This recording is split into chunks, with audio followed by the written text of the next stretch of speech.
Midline diastema क्या होता है, क्यों होता है और इसका ट्रीटमेंट क्या है। नमस्कार दोस्तों, मैं हूं डॉक्टर हर्षल समाट, आपके दांतों का डॉक्टर। तो चलिए शुरू करते हैं। तो सबसे पहले हम देखते हैं कि मिडलाइन डायस्टेमा होता क्या है, कौन से केसेस को कहते हैं मिडलाइन डायस्टेमा। अब जैसे आप फोटो में देख रहे हैं, दो दांत के बीच में जो गैप है, ठीक है, इन केसेस को बोलते हैं मिडलाइन डायस्टेमा। अब ये गैप होती क्यों है? ये गैप होती इसलिए है, कुछ भी बताने से पहले मैं आपको कुछ करने बोलूँगा, वो आप कीजिएगा। अपनी ज़बान को लिप्स और दांत के बीच में डालें। वहाँ पर आपको एक पतला मांस अटैचमेंट फील होगी, उसको बोलते हैं फ्रीनम। ओके, ये बहुत ही पतली होती है।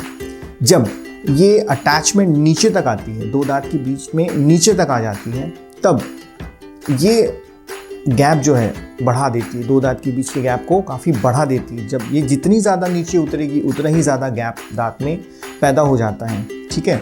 अब इसको मिडलाइन डायस्टेमा क्यों बोलते हैं? क्योंकि ये सेंटर में है, इसीलिए मिडलाइन।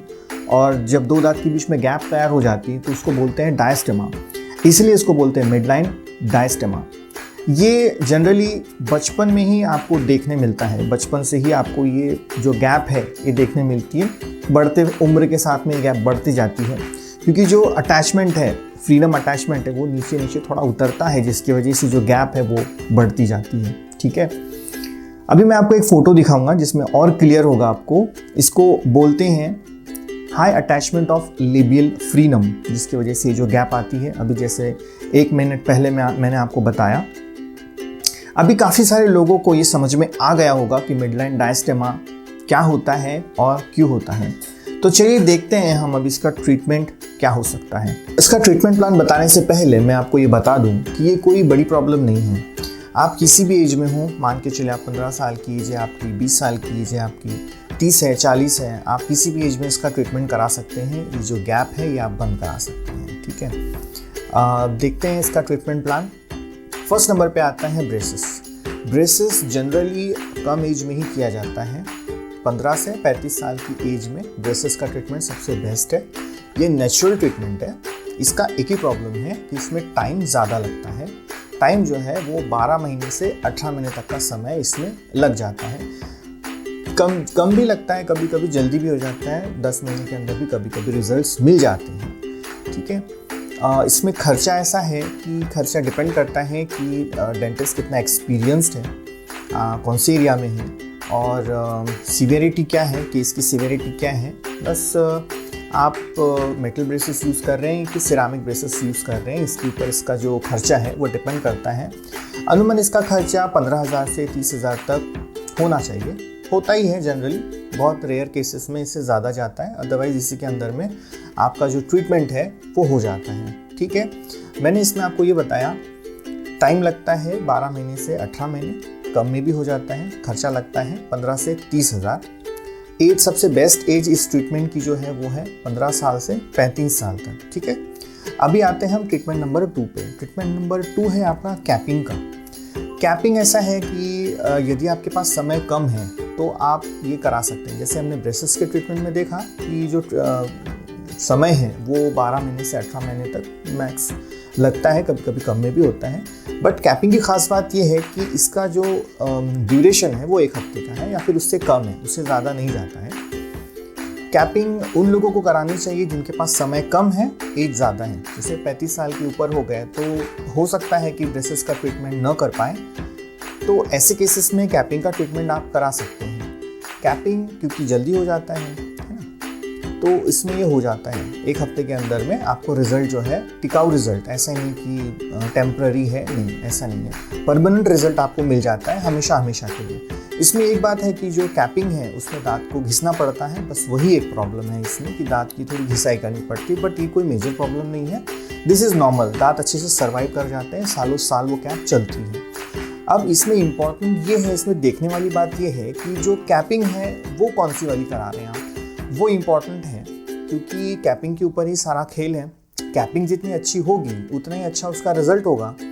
अब इसमें 2 प्रकार की कैपिंग आती है जो कि सामने के दांत में अच्छी होती है। एक होता है PFM, दूसरा होता है जिरकोनिया। PFM एकदम अच्छी नहीं बोलूँगा उसको मैं, जिरकोनिया अच्छी होती है। अगर आप PFM कराते हैं, PFM मतलब पोर्सिलिन फ्यूज्ड टू मेटल, इसको बोलते हैं PFM। PFM का खर्चा आपको एक कैप का जाता है कम से कम 2,000 रुपये से 3,000 रुपये तक, ठीक है। बट उसकी लाइफ और उसकी क्वालिटी उतनी अच्छी नहीं रहती है। अच्छी होती है जिरकोनिया, लेकिन जिरकोनिया थोड़ा सा महंगा है। एरिया वाइज, डेंटिस्ट वाइज भी ये जो चार्जेस है थोड़े वेरी करते हैं।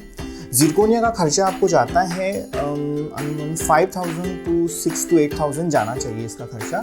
डिपेंड करता है आपकी जो एरिया के डेंटिस्ट हैं वो कितने एक्सपीरियंस है, कितना उनका स्किल है, उसके ऊपर डिपेंड करता है। प्लस एरिया भी इसमें मैटर करता है, ठीक है। तो कैपिंग उन लोगों के लिए अच्छा है जो समय नहीं दे सकते हैं ज़्यादा, एक हफ्ते के अंदर रिजल्ट मिल जाता है। अगर इमरजेंसी है तो 3 दिन में भी इसका जो केस है वो डिलीवर हो जाता है, रिज़ल्ट इसमें बहुत अच्छा आता है। अगर समय कम भी लगता है तो भी रिज़ल्ट वैसा ही मिलेगा, बहुत अच्छा मिलता है, ठीक है। ये हो गई कैपिंग की बात। थर्ड ट्रीटमेंट में आता है आपका कंपोजिट। कंपोजिट क्या होता है? कंपोजिट होता है एक मटेरियल जो टूथ कलर्ड होता है और उसको दांत के साथ कलर मैच करके वो गैप में फील किया जाता है, प्रॉपरली दांत का शेप देते हुए उसको फील किया जाता है। फील करने के बाद में उसको लाइट से सेट कर दिया जाता है। अभी जो कंपोजिट होता है ये रेजिन बेस्ड होता है। रेजिन मतलब कि इसको जैसे यूवी लाइट, अल्ट्रावायलेट लाइट दिखा दी जाती है तो ये सेट हो जाता है, पत्थर बन जाता है और ये दांत के साथ चिपक जाता है, ठीक है ना। तो टूथ कलर्ड होने की वजह से और जब दांत का शेप दिया जाता है और सेट हो जाता है तो एकदम दांत के कलर का दिखता है और गैप जो है वो भर जाती है आपकी, ठीक है। अब इसमें प्रॉब्लम, इसमें अच्छा प्लस पॉइंट देख लेते हैं, चलो। अब इसमें प्लस पॉइंट ये है कि ये एक दिन में हो जाता है, 1 डे शो है ये, ठीक है। एक दिन में आपका जो ट्रीटमेंट है, जो गैप है वो क्लोज करके आपको मिल जाएगी। लेकिन इसमें प्रॉब्लम है। प्रॉब्लम ऐसी है कि इसमें आपको ख्याल बहुत रखना पड़ता है इसका। ख्याल मतलब कि आप अभी सामने के दांत है तो सामने के दांत से अपन क्या खाते हैं, एप्पल खाते हैं, गन्ना खाते हैं, जो नॉनवेज खाते हैं तो वैसे पकड़ के घींचते हैं। तो ये सारी चीज़ें आप नहीं कर सकते हैं अगर आप कंपोजिट कराते हैं तो, क्योंकि ये दांत के ऊपर ही चिपकाया गया है। पूरा जो सपोर्ट है वो दांत का ही लिया हुआ है और साइड से ही लिया हुआ, एक तरफा ही सपोर्ट है इसमें। तो अगर आप एप्पल खाएंगे सामने से तो वो तो निकल जाएगी, उखड़ जाएगी जो फीलिंग है। इसीलिए आपको सामने से नहीं खाना है। गन्ना और नॉनवेज तो भूल ही जाइए, एक ही बार में निकल जाएगा वो अगर आप घींचते हैं। चलो एक बार में नहीं निकलेगा तो दूसरी बार में तो निकल ही जाएगा। इसीलिए आपको इसका जो ख्याल है वो ज़्यादा रखना पड़ता है कि आप सामने से नहीं खा सकते हैं। प्लीज़ अगर आप फीलिंग कराते हैं आप टू टेक केयर। लाइक अगर आप एप्पल खा रहे हैं तो पीसेस करके पीछे से खाना पड़ेगा। अगर आप ब्रेसेस का ट्रीटमेंट करा रहे हैं तो खाने का कोई टेंशन ही नहीं, क्योंकि एक बार ट्रीटमेंट हो गया, नेचुरल दांत पास में आ गए तो आप एप्पल खाओ, नॉनवेज अगर घींचते हैं तो वो भी चलेगा। दूसरा, कैपिंग में अगर कैप अच्छी, अगर आप जिरकोनिया कर रहे हैं, मजबूत कैप कर रहे हैं तो अलाउड है, खा सकते हैं, है ना। लेकिन अगर कंपोजिट कर रहे हैं तो कंपोजिट में बिल्कुल भी अलाउड नहीं है। ये एक दिन का ट्रीटमेंट है लेकिन इसमें वहाँ से खाना अलाउड नहीं है। अगर आप नहीं खा रहे हैं, ख्याल रख रहे हैं तो ये भी लंबा चलता है। इसकी भी लाइफ अगर डेंटिस्ट एकदम सही टेक्निक यूज़ करके एकदम अच्छा वाला कंपोजिट यूज़ करता है तो इसकी भी लाइफ बहुत है, 5-6 साल ये भी निकाल लेता है। लेकिन आपका भी पार्ट है इसमें कि आपको ख्याल रखना पड़ता है, ठीक है। तो ये कंपोजिट हो गया। कंपोजिट में खर्चा कितना लगता है? कंपोजिट में खर्चा टोटली डिपेंड करता है कि आपका डॉक्टर कितना स्किल्ड है, आपके डेंटिस्ट के पास कितनी स्किल है, कितना एक्सपीरियंस है, उसके ऊपर पूरा इसका खर्चा डिपेंड करता है, ठीक है। अब इसका खर्चा जाता है 1500 से 4000 तक पर टूथ की गैप क्लोज करने के ऊपर 1500 से 4। ये कम में भी होता है, अगर स्किल डॉक्टर नहीं है तो वो कम में भी कर देते हैं, लेकिन वो कोई मतलब नहीं है वैसा करा करके, ठीक है। एक दिन में ट्रीटमेंट हो जाता है। अब मैं आपको एक कैलकुलेशन बताता हूँ। देखें, सबसे ज़्यादा टिकाऊ है ब्रेसेस जिसमें 12 से 18 महीने लग गए, ठीक है। कैपिंग जाती है 1 हफ्ते में, लेकिन वो मीडियम है कि उसमें एकदम भी ख्याल नहीं रखना है, ऐसा नहीं है। आपको प्रॉपर ब्रशिंग, जो कैपिंग है उसका थोड़ा ख्याल तो ऑब्वियसली मेंटेनेंस आता ही है। और कंपोजिट एक दिन में हो जाता है और उसमें मेंटेनेंस सबसे ज़्यादा है। तो जिसमें रिजल्ट लेट मिला उसमें मेंटेनेंस कम है, जिसमें कैपिंग है, जिसमें 1 हफ्ते में आपको ट्रीटमेंट रिजल्ट मिला है, उसमें मीडियम आपके मेंटेनेंस है। और जो कंपोजिट है जिसमें एक दिन में ही वो रिजल्ट आपको मिल गया, उसमें देखो मेंटेनेंस बहुत ज़्यादा है ना। तो डिपेंड करता है एज। कंपोजिट जो है, कंपोजिट आप किसी भी एज में करा सकते हैं, एज रह गई थी बताने की, है ना। तो कंपोजिट आप किसी भी एज में करा सकते हैं, उसका कोई लिमिट नहीं है कि अगर 15 साल में है तो मटेरियल तो लग ही सकता है। If the patient is not having time तो कंपोजिट तो लग ही सकता है। और जो एज अगर कम है तो सबसे बढ़िया ट्रीटमेंट आपका जाएगा ब्रेसेस का, ठीक है। समय भी दे सकते हैं और बोन भी एकदम लचीली है तो गैपिंग क्लोज हो जाएगी। तो ब्रेसेस के लिए तो सबसे बढ़िया है आपका जो एज वो कम है तो ब्रेसेस का ट्रीटमेंट सबसे बढ़िया है।